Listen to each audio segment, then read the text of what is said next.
Good evening. We're back here for sports. We didn't do it the last couple of days because we've been out in the field. But I'm Wave Sports Director Kendrick Castles with my man Dusty Baker. Still waiting on that open. We're going to produce a GoFundMe so we can have an open for the show. That's a great idea. I think we should put in fact, the GoFundMe is what you see right there down in the graphic. Right. Just send it to that Twitter handle there.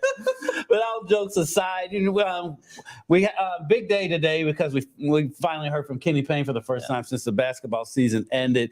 He said this early on last year when he first got the job that he likes to move in silence and he doesn't like to broadcast everything he does. And to be honest with you, I kind of had that conversation with him when he was still an assistant coach at Kentucky that he doesn't like to have to tell people every single thing that he's doing. And so to hear from him today and, he was, put it out there, after a 4-win season, what else do I really have to say? Yeah. And so basically the big deal with them is improving. Yeah, and basically Kenny talking earlier just simply about where this summer went and specifically in his eyes, the opportunity that he has now with this new crop of talent that he's brought in. He's got a couple transfers. This is a very new squad, though. And so he's trying, and he said this many, many times during the press conference, he's trying to completely rebuild the program here and bring back the tradition that was a winning tradition. And kind of here's his insight on some of his players. I had to play guys that no matter what, if they didn't buy in, you had to be on the court. You were you had nowhere else to go. Now I have guys that it's 13 or 14 of them that are Division I players that are pretty decent players. We need guys that have been starters, that are talented enough to come in this program and be starters, but also guys that come from winning programs.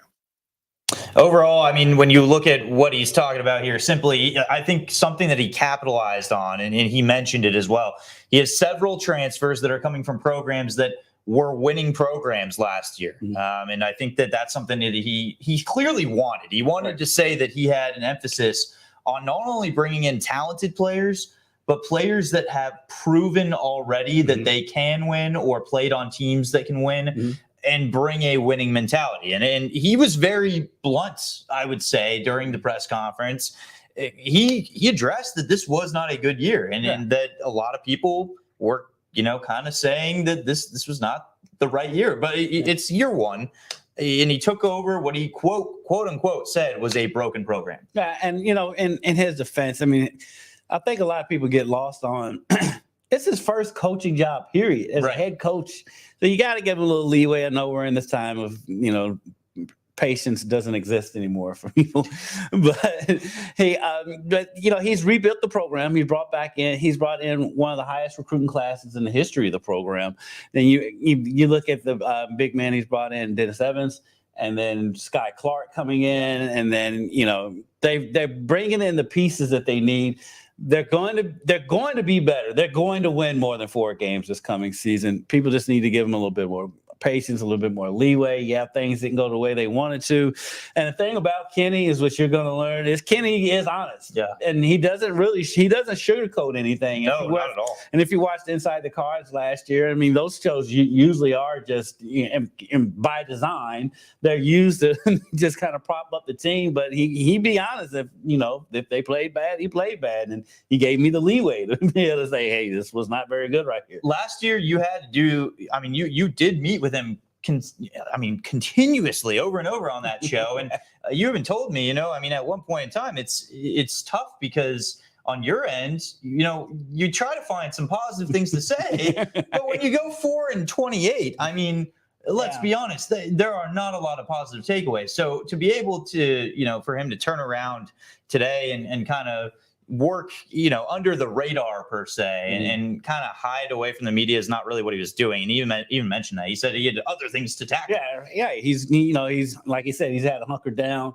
Because one of the things I think he needs to work on with this team that was one of the problems last year is like when adversity hit, it was like, oh no, here we go again. You could see it on their faces because there were games when they were in the game. and like the final score doesn't show it because like they be within like 5 points and end up losing by 17-20, and because something wrong happens, they'll be on a run where they're coming back in the game, and they'll have a possession where they can really turn the tide, and something happens, and the next thing you know, the other team goes on a 10-12 run. And so that's one of the things he's not to fix, is the mentality of the team. I think part of that mentality, and he addressed this during the press conference as well, that can maybe kind of help shape them quicker here, was taking them last night to Freedom Hall. And he has his current roster watching what's happening right now with the Ville, which is super exciting. Obviously, what the Ville has been doing, and overall the TBT as a whole is amazing. It's so much fun. It's so amazing. Much fun out These games are incredible. And he wanted his players to see, look at all these fans out there. They're meeting up at Freedom Hall to watch former players. 10 years are removed from playing from you at U of L. And this is the impact that you can have in this community. Like, if you work hard, if you grind, if you are actually focused on the ultimate goal of finding success on the court, finding success off the court, being connected to the community, that's another thing that he wants to embrace. And he mentioned that. This is what happens. And I thought that was so cool that he mentioned that, because it's true. You see the impact that Russ Smith has on these people. Right. Peyton Siva walks out there and the crowd goes wild. It is a spectacle, really. And it was fun because last night, because you were actually shooting the game. So I stood over there by the current team. And they were into it. I mean, Trenton Flowers was probably the most into it than anybody, but I mean, they all were totally into it. They're all engaged. They're all rooting for Russ. They're all rooting for all the guys.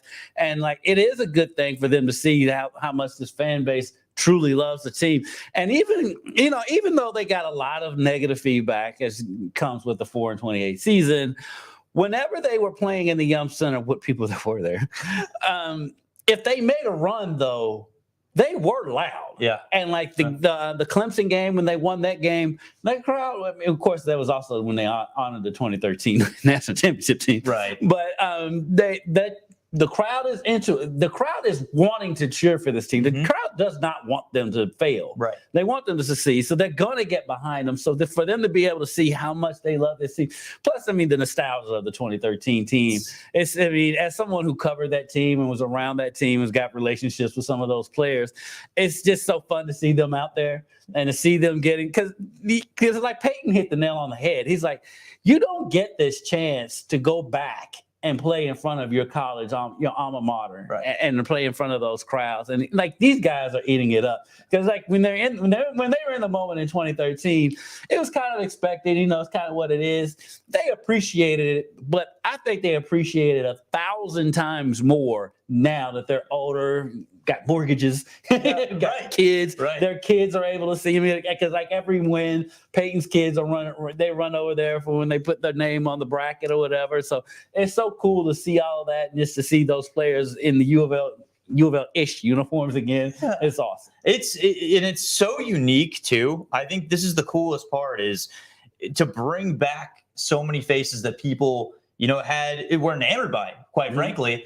I think back to, college football for me growing up. Like, you can't replicate that again. You can't one of my favorite players was Kellen Moore. He's now the Chargers offensive coordinator. You can't just take Kellen Moore and say, hey, go throw, 500 yards in a game.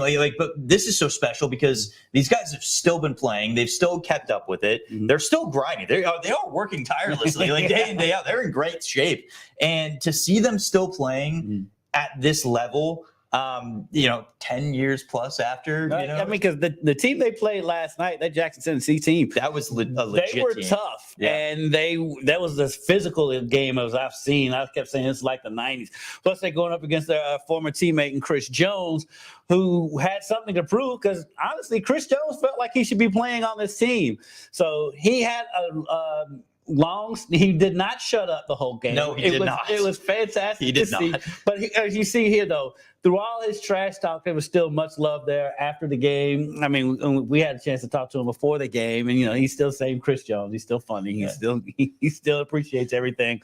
But the crowd was booing him as expected, because he's out there, he's talking trash, and he's talking trash to their favorite players. But that team, his team though, was younger than the Ville. Yeah. And they were physical. They were getting out there. I really do believe that the crowd helped them get that win. I do too. And it's like they went on the run in the end of the third going into the fourth quarter. They kind of sealed it. And then of course our guy, Russ Smith, who I'll love Russ Smith forever because he can't help himself but to be honest. They wanted me to miss the first one, so I missed it. I wanted to end it on a field goal because where I'm from in New York, like I don't like ending games on a foul call. It's not really my thing. So I wanted to get them ended on a field goal. That's a little bit more respectable, a little more honorable because I'm from the block. I'm from Brooklyn. And that's how we do it over there. And the next one, I really tried to lock in and make that. It's the celebration at the end for me that just kills me because, the crowd's going wild. They're like, hey, we finally won. We're advancing. And there is money on the line, by the way. And Russ is just here like, I'm from Brooklyn. Right. We don't end it like this. Yeah, he didn't want to end it like that. But at the same time, I think if Russ is completely honest, he knew he had to go ahead and end that game. Yeah. The way that it was starting to get a little bit dicey at the end. It was getting dicey. Oh, my goodness. Because the best part was Shinanu Anuaku, because, he was known for his underhand free throws when he was at U of L. So all he needed was one free throw to win it. So, of course, he's going to do the underhand. I was even behind the basket saying, do the underhand free throws. And he goes up there and misses three of them. Three the second one. And he wasn't particularly close on any of them, really. It's the worst. And the thing is, after the second one, I was like, okay, he's going to go back to the short. No, he wanted to do it. No. Shout out to him because, that's the entertainment factor of it. It is entertainment at the end of the day. These guys know that they train hard for this, but they know how to please a crowd. Yeah. And they want to end it on a high note, right? Like they want Russ carried away 2.0, right? And of course, when you look at the free throw shooting, if you're gonna they win, were bad at free throws all game long. It wasn't just at the end. They were horrible. I will tell you this: the really impressive thing was, of course, Russ still led the team in scoring. There were a couple underlying, maybe underrated players coming out there. Yeah, they've got the players that did not play at U of L, and Chris Dow and Mayo and Omar as well. And Omar, they've been fantastic. Yeah, they've been fantastic. And Chris had a great game in game one. Mayo's had thunderous dunks in both games, and Omar was great last night. Omar was probably the MVP of the game last night. Yeah. Russ was the leading scorer, but Omar was the MVP of the game. The most impressive thing I think so far after watching this team, for two games, two very different Omar games. Pruitt, by the way, so we get his last name. He is a special talent. Mm-hmm. He also really flew under the radar, as does a lot of these guys that didn't play for the U of L. Mm-hmm. But it's a total team effort, and Lieberman kind of mentioned that no matter where I'm looking left and right, I can plug and play anybody, right? Because this team has depth. Mm-hmm. And it's selfless. Mm-hmm. And I think that is super special. And it's interesting because you don't really think about this. And it hit me, I think, later after the press conference last night. Mm-hmm. But this is an older group where they've already, a lot of these guys have won, gone the farthest they championship, right? I mean, Cal Carrick, Peyton Silva, and Shinanu, they all have 6 championships overseas. I think Chris Dow might have a title from overseas too. And think about the fact that there could easily be an ego, right? Stemming from that. Hey, I won a championship, you didn't. Right. And there's just no presence of that whatsoever. It's a total team effort, and it's really special. I mean, this is a special group. It really is. And they're playing at noon tomorrow with a chance to advance. They're playing a team that stems from Northwestern, the Gutter Cats. These names are fantastic. Oh, man. It's going to be fun. Noon tomorrow, though. It's you got the matinee matchup, and expect nothing less, but probably another hard-fought battle. Because the Gutter Cats, we watched a little bit of them prior to U of L's or the Villes match. Yeah, we can call them U of L basically. It's the same thing. The Gutter Cats, they're kind of a little gritty, I would say. Yeah. They're It'll gritty. Be another physical game like last night's game was for the Ville. You just talking about championships. I mean, Russ has a national title. Peyton has a national title. Hannah has a national title, but so does Chris Dow. That's Chris crazy. Dow won his national championship at Bellarmine. That's crazy. And so shout out to Bellarmine. And Braden Hobbs was in the house. He was, a lot of the former Bellarmine players are there supporting Chris Dow. It's great to see them. My man Pedro Bradshaw, he's been at both games. So it's great to see the Bellarmine guys out there representing for Bellarmine and supporting Chris Dow. And of course, you see Trez and you have Rondo there. That was pretty special to see that. Rajon in retirement has been fantastic because he will pop up anywhere. Yeah, he does. He does. I looked at the sideline. I'm like, I think that's Rondo. Yeah, I ran into him in the hallway. Yeah. I ran into Rajon at a Trinity Ballard football game last season. So he's random. He's retired. He's enjoying life as he should. He's just going out and he just goes to different events. There was a UK football game he went to last year where he had his own camera. And he's out there snapping pictures. And I don't know what it is with former athletes and taking pictures all of a sudden. We should have him come here. Hey, make a push for it, huh? Rajon, we got a spot. Rajon, you got a spot anytime you want to come. I know you don't like doing too much media stuff, but you always have an invite. It's retirement. You got to try something new. This is called a podcast, Rajon. Well, Rajon, I tell you what, whenever he decides to get into coaching, Rajon's going to be a phenomenal coach. Rajon's one of the more intelligent basketball players I've ever seen. His basketball IQ is through the roof. When he decides to do it, and I'm sure it's coming soon, Rajon is going to be an excellent basketball coach at whatever level he decides to coach at. He was a lovable player to watch, obviously through his progression in the NBA, and the fact that Louisville can kind of claim him as their own. I mean, that just makes it that much more special. But nice guy to have here, and a great presence to watch. He's a Louisville kid through and through. Yeah, it's pretty sweet to watch. It is. But anything else? I think we got some news today on the Cincinnati Bengals. Oh yeah, Joe Burrow. He's going to be out for a few weeks. Yeah, it's one of those things like. It's the preseason. It is. He'll be back by the season start. Some people are worried that he may miss a week or two. Give it time. I mean, it is tough. It's a calf strain. My quarterback, Dak Prescott, went through the same thing. Your quarterback is quarterback. He needs to cut those interceptions down this year. Well, he got rid of your boy Kellen Moore, so maybe he will. Maybe Kellen Moore, my boy, will end up leading my Bullets. Throw it 75 times a game. Hey, QJ, this is gonna be a big year for QJ. But yeah, for Joe Burrow, it's obviously a really tough situation. I will say this: the Bengals probably need to address somebody that's going to truly be a quality backup there, because right now it's Trevor Siemian as the backup. Yeah, Trevor Siemian had a good college career. Yeah, I would, if I were them, and I'm probably partial just because I covered him, but I would give Teddy Bridgewater a call. Yeah. Teddy's one of those guys. He can just keep you afloat. Yeah. Teddy's not going to carry you to the Super Bowl. No. But he can keep you afloat until Burrow comes back. I know. I think the Lions were interested in Teddy. Okay. But he's one of those guys that Teddy's going to play as long as Teddy wants to play, because he's the same. He's just a quality backup quarterback that can keep you afloat. Tyrod Taylor is always a name that had floated in my mind. He's like one of those guys that just floats team to team. Right. He's productive enough. Until he gets hurt. and sometimes not to his own fault. Well, yeah. Your Chargers. My Chargers. If Tyrod's not watching this, but if he was, I would be apologizing right now, because that is Chargers medical staff. Yeah, that was rough. That was very important. And then of course Herbert gains from that too. Yeah, but yeah, Joe Burrow needs a quality backup, because right now there is not a lot of confidence, I would say, in who they have in their depth right now. There is no depth. There's no depth. I don't think they planned for this to happen. So, yeah, I can ask my good Broncos fan friend about Trevor Siemian. I can tell you a lot about him. He's not good. He's not going to be what Bengals fans want. Let's put it that way. So, I think at the end of the day, if Burrow can just kind of get the rehab that he needs quickly enough, there's plenty of time, and get his contract signed. Yes, he does. He needs that. I think they need to go ahead and get that deal out of the way.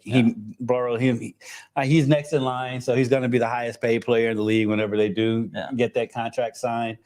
Just get it over with. Yeah. And because the Bengals' history is very similar to the Cincinnati Reds' history. Right. But I think in this situation, though, you can't mess this up. No. And so I think they'll go ahead and they'll get that deal hammered out. I would think this is the perfect time to do it while he's out. It might as well. Negotiation window. Yeah, this is a great time for that. I will say, since it is a Friday, while the football season feels like there's still a lot of time ahead of us, in some way, shape, or form, it's not. I mean, high school, there's scrimmages next week. 3 weeks from now, we have kickoff. We have our very own high school football show once again. Kickoff a touchdown Friday night. That's starting in 3 weeks. And then, of course, you have Louisville, U of L with the Brom era. That kicks off on a Friday night. Right. That'll be in just a couple of weeks after that. On September IU 1st. kicks off with Ohio State. I just That's brutal. Thanks, Big Ten. That's brutal. Oh my goodness. They couldn't have given them anybody else. Right. Oh my gosh. But yeah, it's football season's here pretty quickly, and then hopefully for the Bengals fans, Burrow. I think he'll be back. I think Joe will be back. He's actually he's younger than Prescott was too when he got his injury. And Joe Burrow's, well, let's face it, Burrow's hurt every preseason. He is. He's had I love the kid, but he's been hurt every preseason. Yeah. So this is nothing new. I think he'll be perfectly fine. He's gonna come back and he's gonna tear up the NFL like he has been these 3 years he's been in the league. Speaking of Cincinnati, I got one more thing for you here. There is a rumor going around. Justin Verlander is potentially on the trade block for the New York Mets. There are a couple teams that are interested. The Texas Rangers, the Houston Astros, and there is a report that's floating out there that the Cincinnati Reds might be at least somewhat in on Justin Verlander. Do you buy that at all? See above statement about Cincinnati sports. Justin Verlander, the new face of your Cincinnati Reds. Yeah, we'll see if that happens. The deadline is actually not on Monday of next week. It's on Tuesday. It's on Tuesday. Good thing you're off. That you'll be able to. That's gonna be my dream day. And if you're looking for Dusty Baker, just you don't find me. You know where you'll be. Don't come find me. I'll be on my laptop. I'll have MLB Network streaming. I'll have my own thing streaming. With his spreadsheets, you used to see his massive spreadsheets for fantasy baseball. It's obsessive. It's ridiculous. If you need fantasy baseball advice, you know who to ask right here. We'll give it to you. Yeah. We always looking for comments. Ask Dusty Baker about baseball. Any kind, if you got a fantasy baseball team, and we'll do that when fantasy football comes along. Yeah. I mean, I'm a multiple champion at fantasy football. You watch your back this year, dude. So we need to do a league where Kendrick and I are both in it, so that we can dethrone him. That's the key. I won a league last year and I had a losing record going into the playoffs. You really? The key is this. Hello, Lloyd. The key is this. Just make sure that at the end of the day, you're not drafting your tight end in the final round. That's all I'll say. Yeah, especially these days. Yeah. And the funny thing is, as somebody who's been playing fantasy football for a long time, it's completely flipped how you do it. It used to be automatic. You draft running backs first. Now, you can get away with drafting a tight end first. Yeah, it's not out of the question. The reason why I won is because San Francisco's tight end Kittle. He got hot at the end of the season. That's why I ended up winning. So you can legitimately draft a tight end first. It's not out of the question. The quarterback value has just dropped off too. I mean, the fact is, you have your top heavy guys of Mahomes and Allen. And Jalen Hurts and Lamar. And then after kind of those four, Burrow. I would throw Burrow in that mix too. Burrow, yeah. Herbert had kind of a down year last year. I expect a little bit better of a year because he's got QJ now. But like outside of that group, you really hit kind of a wall, and then you can kind of get value. Well, because if you look at it, and it just cracks me up because they talk about who's the best quarterback in the NFC. It's obviously Jalen Hurts. Yeah. Who's second? I mean, it's Dak Prescott by default. All the quarterbacks in the AFC. Such a good point. Yeah. I mean, look at this now with Rodgers gone. Yeah. All the good quarterbacks in the AFC. It's no contest out there. Oh, my goodness. I will tell you this. There's value in guys even like Jared Goff sometimes. Like, you just get guys that, they'll get fantasy points late in the game when they're down by 14 points. Because, as a Cowboys fan, I can used to get so much guff about Tony Romo. Tony Romo was a fantasy football god. He was so good, man. He was special. We got to do that. We'll do our we'll get our fantasy. We'll get people around here to do fantasy football. I'm not going to be the commissioner because I don't like to run that stuff. I do like running that stuff. I'll be the commissioner. I just hold down the department. You can do all that. That's the deal. Well, we're gonna wrap it up for the night. Dusty, you'll be in over the weekend. I will. As time permits, you'll jump on and do a podcast. I know you got the Ville game at noon.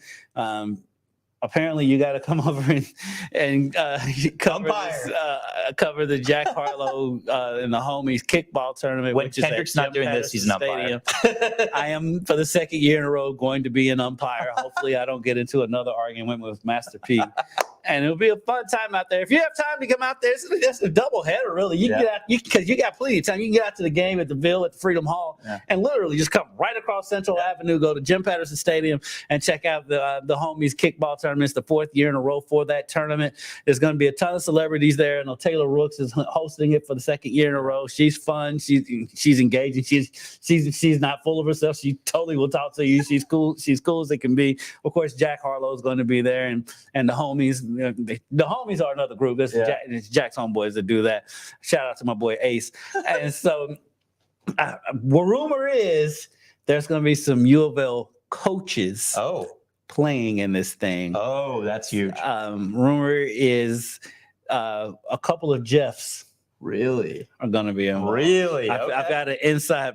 That's your inside source. I've got an inside source in the Brom family.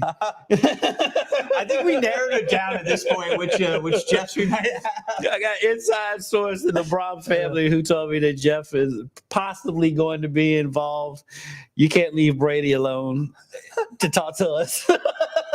We're gonna get some amazing highlights too, not only of the coaches and of course Jack Harlow, but the main focus of this entire kickball event, we're going to get the umpire, Kendrick Haskins. And the good thing about the job one of the umpire is to not be seen. Yeah. So you'll be safe. You'll be safe. I'll tell you now, if it's close, they're going to be safe. Can you jack somebody just for TV purposes?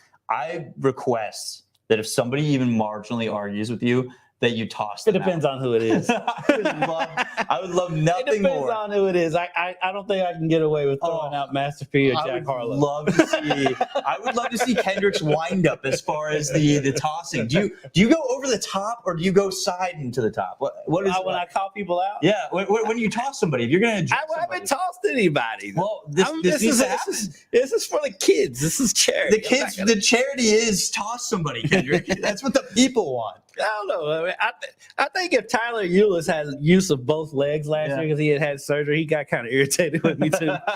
he may have forced me to toss him. He got kind of irritated when I was right, but whatever. The Wave headline will be Sports Director Kendrick Haskins tosses blank in celebrity kickball. Not gonna happen. Beautiful. It's beautiful. Yeah. I'm rooting for it. It's not gonna happen. Not gonna happen. I hope not. But it's supposed to rain tomorrow, so we may not even have to worry about it. You can toss all of them. And I'm tossing everybody. Get out. You ain't gotta go home. You gotta get out of here. but we'll see. I will join you guys again next week. We got a busy week next week. Got the Press Box Classic on Monday at U of L Golf Course, where they have us come out there and I hit a bunch of houses playing golf. U of L Football Media Day is on Tuesday. I got another golf thing on Wednesday where I'm probably going to hit some more roofs. And then UK Media Day is next Friday morning. So we got a very busy week coming up for the end of July, early August. So we'll have it all for you next week. Can't wait. And as we mentioned, football season's here. Basketball season's coming up too. If you have any questions for us, or if you want to follow our content, it's very easy to do so. Find us at Wave News Sports. You can also find Kendrick and myself right here. Find at Kendrick Haskins and at Dusty Baker TV on Twitter, the X, whatever you want to call it. You can find us there. Follow us at Wave News Sports. We have content circulating daily, and it's quite a lot actually going on there. And we're on the IGs and the Facebooks. Yes, we are. Go find us. Our IG pics, they're fantastic. We're headed to Threads eventually. You're already on there. I'm barely. Are you threading? I'm barely on there. My thread is like one little needle. There's not a lot going on there. No loops. Once it catches on, we'll start doing more on there. But we're gonna get out of here. Dusty has to put something together for the 11, and I'm gonna go out and hydrate as much as I can before I stand out on the sun at Jim Patterson Stadium tomorrow. So good luck. You'll have a great weekend.